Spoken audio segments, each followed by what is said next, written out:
And it's like... It's cute that you think I'm put together. Right? It's like, isn't that adorable? Isn't that just the cutest? That didn't happen. I beat teenage pregnancy. Like, just making sure you're clear on that.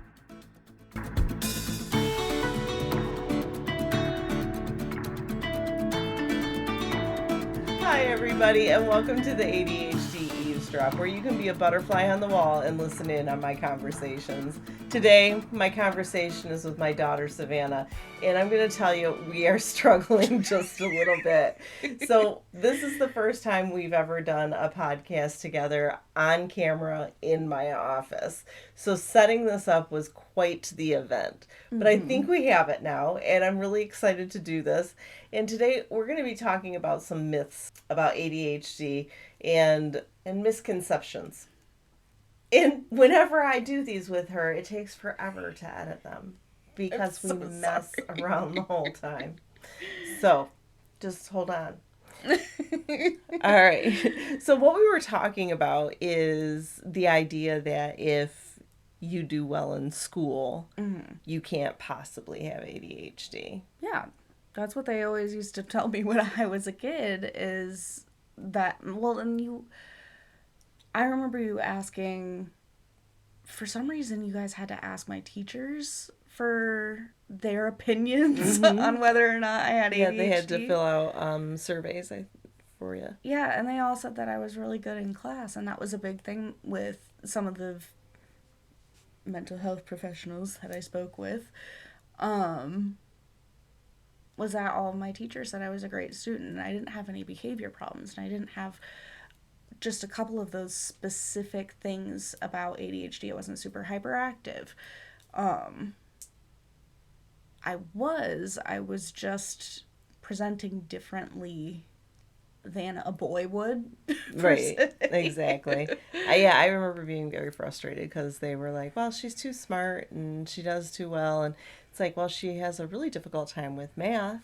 And they were like, yeah, but she's okay. She's doing all right. I always felt like we were poo-pooed when it came to your diagnosis and your stuff in school. And being an educator, I kind of feel like I know when I'm being poo-pooed. Yeah. Yes. And I was being poo-pooed. Yeah. And I think a lot of that, well, part of that had maybe to do with the fact that your brother came before you, and he was like a math genius. Yeah, and he was super good at school. Super good, yes. And then he almost skipped a grade. Yeah. And then you struggled. Yeah. With your stuff. Now, when I say you struggled with your math. Yeah, with your reading and your language, you were like it really off the was charts. Just math, because I remember Nate was taking Spanish 2 his senior year, and I was taking Spanish 2 my freshman year. Yes. We were in the same class. I had to help him with his homework. It's good. It's good to have that happen sometimes. So when we talk about, like, when we think about the stereotypical ADHD kid, this is where this misconception comes from, is there is a stereotypical ADHD kid that exists in a lot of people's minds, and what they look like is hyperactive, bouncing off the walls, oftentimes, well, usually a boy, not doing well in school, not doing well with relationships, all kinds of, you know, really bold and out there behaviors. But what is discounted a lot is the idea that there's a lot of kids with ADHD that are sitting there in classrooms doing, well, one of the number one things that we do, and that's masking. Oh, yeah. Absolutely. I, for a second, thought you were going to say fidgeting. No, we are fidgeting. We have our lovely putty with us today, but no, not fidgeting. Oh, yeah, no, I was a masking pro. Yeah, me too. I was great at masking. I could look just like I was looking at the teacher and paying attention and absorbing it all. Yes.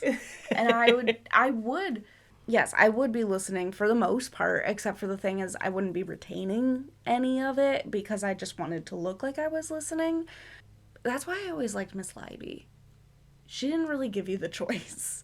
And she had, like, the step-by-step instructions for everything, directions on how to do literally everything. I remember Dad used to always get so frustrated trying to teach me math, and it would usually end up with him very angry and me crying. It's funny because that's how it worked with me and my dad. Exactly. But I remember Algebra 2 was really easy. I think I got, like, an A in Algebra 2 because Ms. Leiby had notes with pictures and diagrams and step-by-step, like, literally just everything. She made us take the notes, and then she would grade us on the notes, and it had to look exactly like what she had. And then she had her website, too. Mm-hmm. Oh, yeah, I do remember the website. Yeah. I had the best notes from her class, and we did open book notes. So all of that, like, really played into your ADHD-ness because Exactly. it was, and it's funny because it's something that Ina has said about Russian school, is that the extreme structure of the classroom was really very good for her ADHD. Yeah. And I feel like, too, that there's a squelching of creativity in that. Yeah, I suppose, but I mean, I believe that it there's a depends. certain amount of structure that, is beneficial, but at a certain point, it becomes too much structure, and then I feel like it squelches creativity and I feel like it individuality. It depends on the topic, right? Because, like, the math nerds are going to come for me. How much creativity is going into math? Well, I don't know. I mean, they might think that it's pretty creative, some of the problem solving and stuff that they do. I'm guessing. I'm guessing I wouldn't know. I'm not a math person, so I don't know for sure, but I'm guessing there's got to be some creativity there. Yeah, I don't know. So then I guess that begs the question of how do you get both, right? How do you have both the structure and the creativity? Mm-hmm. Yeah, but math has also got a lot of black and white rules, which doesn't lend well for creativity. I don't know. I just know I aced her class.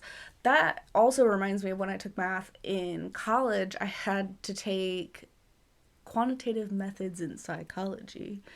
And the whole first, like, half of the class, I was doing really bad.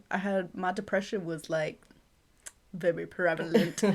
She was hanging out, and it was around the time that I got my meds figured out that I was living alone, and I had that. Okay, so there was a time in my life when I was in college.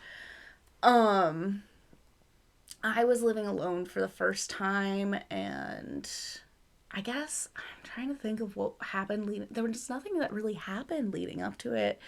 My meds were whack. I think that's really what it comes down to. I was on Zoloft, but not enough, and I was on birth control. And birth control was the big thing. I was on the pill. And the pill did not work for me. It did not do well. And well, she didn't get pregnant. Well, that didn't happen. I beat teenage pregnancy. Just making sure you're clear on that. It did its job in that sense, but I was not a happy person. And I remember it finally got so bad that I didn't refill any of my meds at one point, and so I went off everything. And that was pretty rough, but then it made me realize I can't remember really what it was exactly that happened. I felt better almost, and that was what made me realize I needed to change everything. I didn't feel 100% okay, but that was also around the time that Lita finally came over and she saw my depression pit, and she was like, "Girl, you good?" I was like, fun fact, no. So that was good, and then I remembered that was what it was. It comes back to math. Amazing how it does that. I was taking quantitative methods. I finally got my meds figured out. I stopped taking the pill. I got an IUD. I don't know, some of them have hormones, some of them don't. But it's a form of birth control. It's like an implant. I love mine, personally. because I don't have to worry about it. It doesn't affect my mood. It hurt bad to get it put in. Yes, I remember that. But I think for you, I was relieved when you did that because with your ADHD, I was afraid you were going to forget your pill or, Mm-hmm. not be effective with your medication. Right. And then, Exactly. oops. Exactly. So once I got that taken care of, I can't even remember. I switched to a completely different med for depression. I wasn't treating much at that time because I still didn't really fully. At that time, I was still operating under the assumption that I didn't have ADHD and I had anxiety and depression. And I did have anxiety and depression, but the reason I was really struggling in a lot of things is because I couldn't pay attention and because I kept falling asleep during lectures and I kept not taking notes. That was a big thing is I didn't take notes. I wouldn't take notes because I didn't know how to. I didn't know what I should be taking notes on. I didn't know they were always like just jot down the important stuff, but I was like how do I know if it's going to be important or not? And I always felt like school, at least in the country we live in America, is very based on testing and memorization. Mm-hmm. And I can't memorize to save my life. Well, and the funny thing is, though, that, but you were still good in school. Oh, yeah, I did fine. Because, well, and that's where, like, that intelligence thing comes in, as far as, like, there's also that myth that, people with ADHD aren't as intelligent as people without ADHD. That it's a huge myth. And actually, research has shown that ADHD presents equally across all IQs. So that's a misconception. But oftentimes, people with ADHD who have high intelligence function very well in certain aspects and oftentimes enough to do well in school. Yeah. Not, maybe not shine or, but well, some people might, like go above and beyond and be like the perfectionist, so there's all the different levels, but there's still this misconception that the intelligent folks are not the ADHD folks. I think that comes back to Nate too, because Nate has ADHD. And he's one of the smartest freaking people I know because he was taking AP, CP, he was NHS, he graduated second in his class. Didn't he graduate with high honors? I think so. Yeah. He was always really smart. But he was ADHD as heck. Yeah, exactly. But that was his thing. Knowledge was his thing. Like it was his hyper focus. Yes, absolutely. He did really good in school because he really liked learning. Yes. I didn't do well in school because I didn't like sitting still. And so, it's funny because your grades didn't say you didn't do well in school. No, I didn't do as good as Nate did, though. So, and this is really interesting to me because, like, you're like, I did well in school, but then really when you start talking about it, you think of it as not doing that well in school. Oh, yeah. Because I had crazy high expectations for myself. Yeah, you did do well in school. Right. It's just that you didn't do as well as your brother. Yes. And that's because he was a freak of nature. And that's what you always said about my best friend, too. You can't compare yourself to her. She's a freak of nature. Exactly. Because she was crazy smart, too, and she would play the piano. She doesn't have ADHD, though, as far as I know. I don't think so, no. No. She was, yeah. I always had that problem, too, of comparing myself to other people. I still do it. Not as bad as when I was a kid, though. Because that was always my thing, is that I was always so stressed. I wanted to be naturally good at something. I wanted to be naturally good at school, like Nate and Abby. I wanted to be naturally good at dancing, mostly. I really just wanted to be really good at dancing. Right, yeah. And I always felt like all of my friends were doing that, and I couldn't figure out why it wasn't happening for me. And a lot of the time it was because I didn't practice. I didn't, like, and I think that comes back to like my executive dysfunctioning and motivation. And I wanted to be naturally good at something.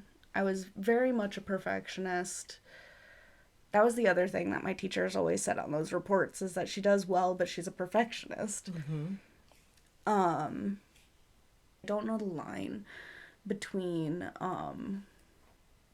being good to yourself and taking care of yourself and being complacent. Where's the line between being a perfectionist and having expectations?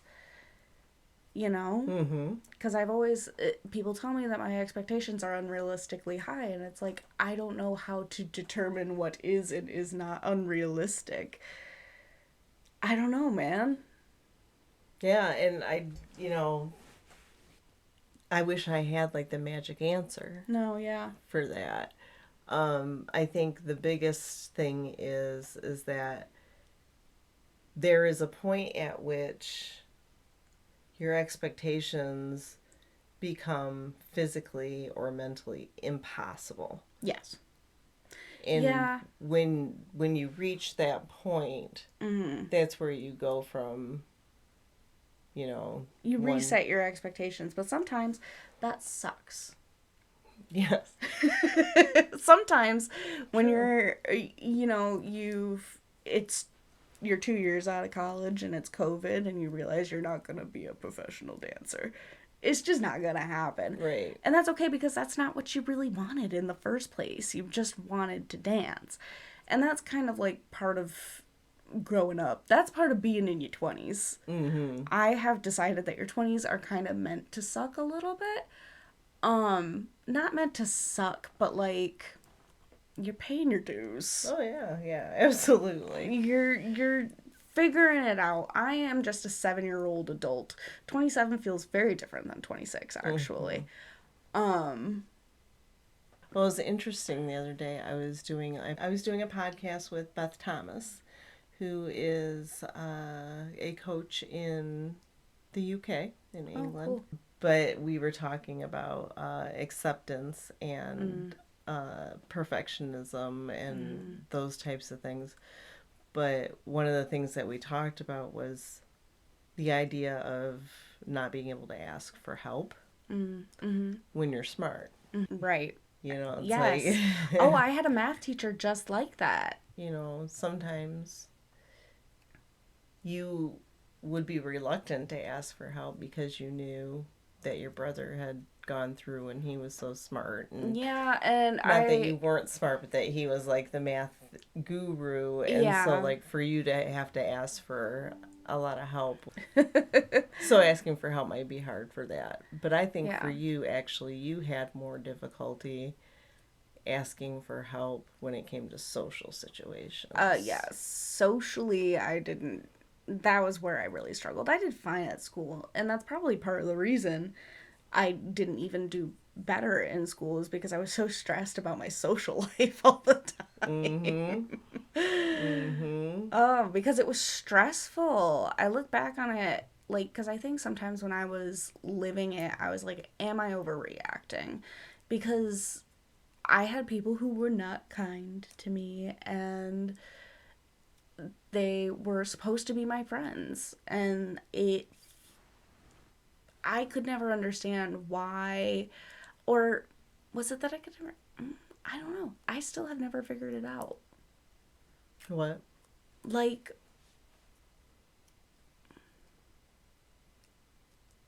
did I overreact? Sometimes I still question that, So what I would say about that is probably sometimes, but not always. It's not an all or nothing situation. You are very emotional to begin with, and you also have RSD. And so you see rejection a lot of times where it doesn't exist.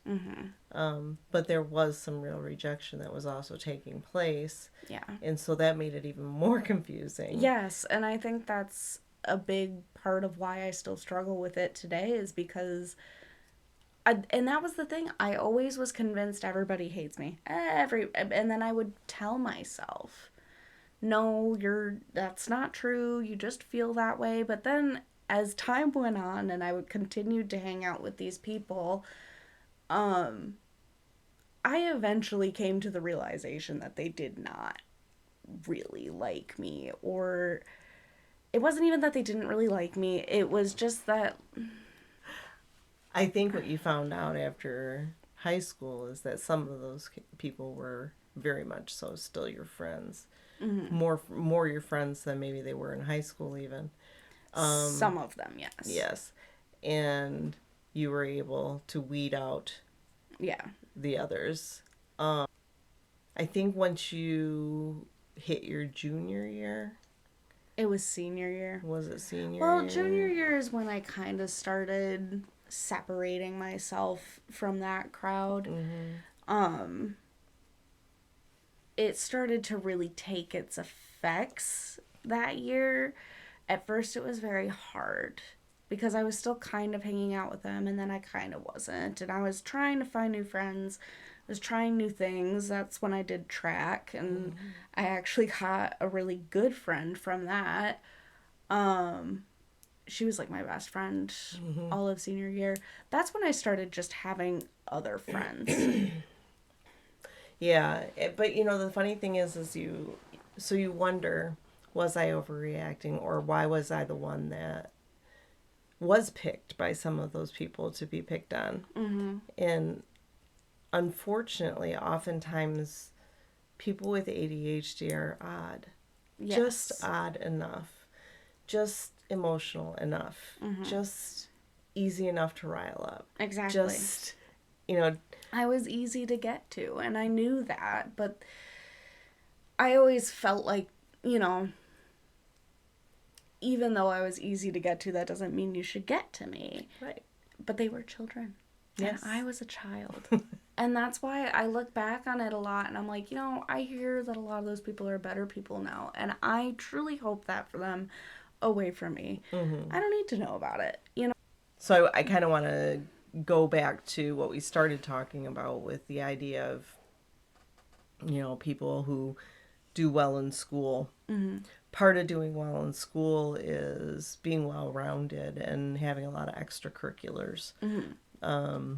Having good grades is part of it, but also being like, you know, in band or in sports or, you know, in activities. Very active kids. You were a very active kid, and that is something that people would look at and say, yeah, they do great in school. They do great in school. How in God's name could they have ADHD? Right? Exactly. So I had somebody just recently say, you know, you're so put together. Mm-hmm. How could you possibly have ADHD?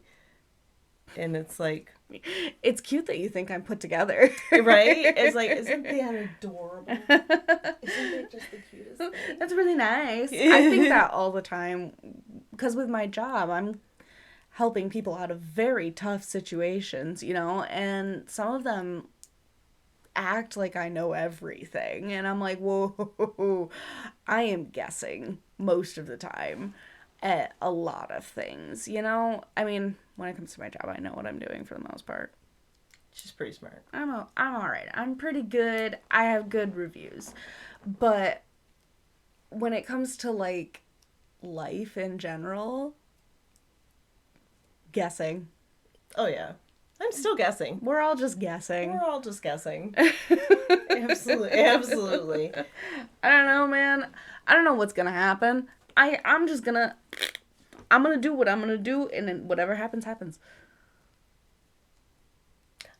I guess I kind of call that, my philosophy is I try to approach things with curiosity. Yes. It's your version of approaching things with wild abandonment and curiosity. Yeah, I wish it was that glamorous. Yeah, right. I know. Yeah, there's a lot of things in life that I try to approach with curiosity because otherwise I'll lose my mind. Mm-hmm. You know? Absolutely. So I want to kind of go back to some of the stuff that we were talking about before, because you tweaked my interest as far as like that whole idea of being a perfectionist. Mm-hmm. And having to let go of that idea. Yeah. And I had to grieve that. That happened to me when we moved to Chicago and everything's shut down for COVID and everybody realized that you can't plan for nothing. And, we had made these grand plans. Jack was going to be an actor, director, and I was going to be a dancer. And you all have these grand plans when you're 22. 20-something, yes. When I was 22, I was starting my teaching career. I was always the responsible kid. Yeah. I'm so glad that we moved out to Chicago. I don't regret that experience at all, but I did eventually come to the realization that I was like, I can't make myself leave the house and go to an audition. Are you kidding me? That's horrifying. Mm-hmm. That's terrifying. And realistically, I know my skill level and I'm not bad, but I'm not professional, and it's okay. I came to terms with that. But then recently, I found a dance company that's having auditions, and I did math. And I tried to convince Jack that I could afford to be a professional dancer. And I had to grieve again. Yeah. When we have to give up those ideas, when you say grief, it is kind of a grief. But when you do give up the idea of being perfect. Yes. Yes, and that's just it, is that it's like when I say grieving the fact that I'm not going to be a professional dancer, it's not even that I'm grieving being a professional dancer, it's grieving being perfect. Because in a sense, I am a professional dancer. I teach dance. That's a professional dancer. You get paid to dance. Get paid to dance. Technically a professional dancer. And that's what I wanted. When I was a kid, I wanted nothing more than to be a step-in-time teacher. And so when that finally happened for me, I was like, oh, I got what I wanted out of dance. Like, this is all I ever wanted.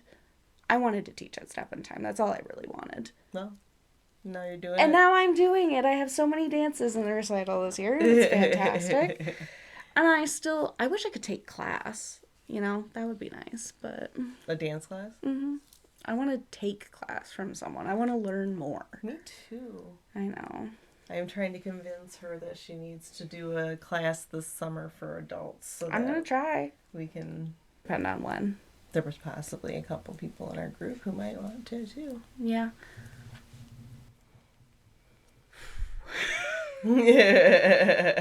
That would be an interesting group to teach.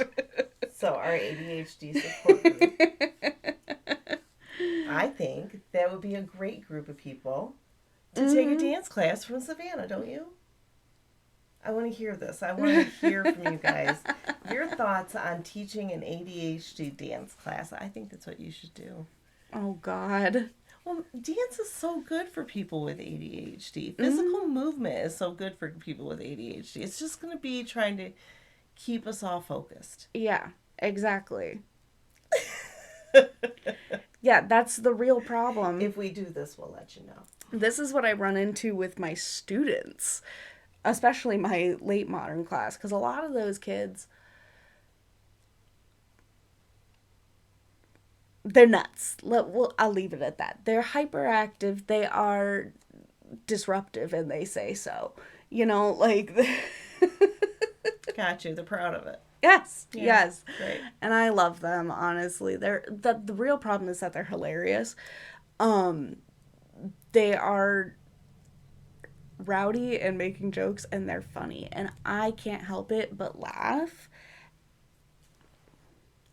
Which isn't, No, it's not conducive to order. No, it's not conducive to order. That is exactly what I was trying to say. It's not working, turns out.